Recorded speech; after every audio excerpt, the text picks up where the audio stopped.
Hey there, YouTube.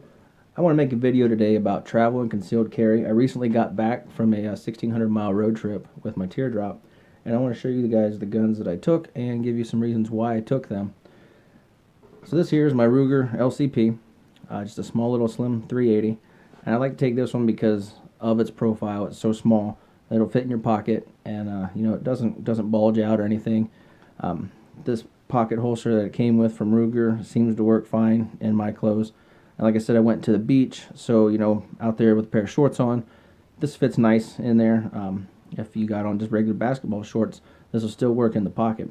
So I take that one just because of the ease of carry, and being out of state, sometimes if you don't read all the laws or you don't know where you're going, you end up in an establishment or something that doesn't allow guns, and something like this won't get noticed as quickly as a bigger gun on your hip. So when I'm out and about on vacation, I like to carry this gun. I feel the 380 is adequate. I feel safe with it. So I just carried an extra magazine. This is what I carried as my main carry. Now I also like to take a bigger gun because I did do some hiking in the mountains, and I know being in the mountains you're going to run into a lot bigger animals sometimes than I have to deal with here in Ohio. But this is what I took, was my 9mm, it's a little Glock 26. I love this gun. If I'm not carrying this one, I'm usually carrying this one. It has a 10-round mag, but the thing that makes it great is it can take the Glock 17 mags. So I took 3 Glock 17 mags and I put the X grip on one, and I just carried this big magazine with the grip on it if I went into the woods or something like that. So I feel you need to take a bigger gun, something with better capacity, because you never know what you're going to run into when you're out in the woods or just out of town. You get lost in the wrong neighborhood, and it might get you home. And God forbid you have to use it. But these are the guns that I carried. I considered taking a long gun, but then I realized, I didn't really need a long gun, and I hoped that I wouldn't need one. And then the laws are a little bit different when it comes to long guns than it is with handguns.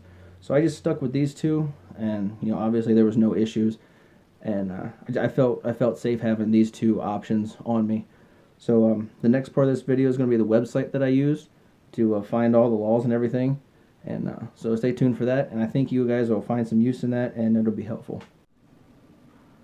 Alright guys, here's the site that I use before I do any traveling. It's handgunlaws.us. You just click on the state that you have your permit in, and it tells you about the reciprocity. All you really got to do is look at the map here, and you can see, being an Ohio resident, all the blue or the bluish purple, I can go there with my permit with no problem. This little brown color you see like here in Florida, I can go there with no problem. If it's red, of course, it's off limits. The yellow in Ohio after March 22nd, 2015, if you have your permit issued to you after that, your Ohio permit is valid in the yellow states. So this gives you a good starting point. Like when I do my vacations, when I'm planning my vacations, I like to look and see where I can carry. Like obviously I'm not going to go over here. And up here in New York, I know I can't carry there. In Illinois, you can't go to those states. One of the ways around that I found, except for Illinois and California, we'll go back here to the main page, I also have my Pennsylvania permit. So having my Pennsylvania permit, I can go through Wisconsin, I can go into Texas. So sometimes it's good to have multiple licenses, or permits, I mean. So that's the reason that I got permit in both states, because the Pennsylvania license opened up some other states that my Ohio license couldn't. So this is what I use. It's real easy to use. Like I said, you just click on your state. You can go through here and look up all your laws that's on here. Or if, say, you want to go to Florida, you click on Florida, and it has all their laws. So as far as if you have to tell an officer that you're carrying, it'll say it right up here. In Florida, you don't have to inform. So it's good to know stuff like that, and where you can carry and where you can't carry, and if the signs hold any law about not carrying. It's good to check the states you're going to, whether you're going to fly, whether you're driving, to make sure you can carry through here. So like if I was going out west and I was driving, I'd have to unload my gun and put it away before I hit Illinois.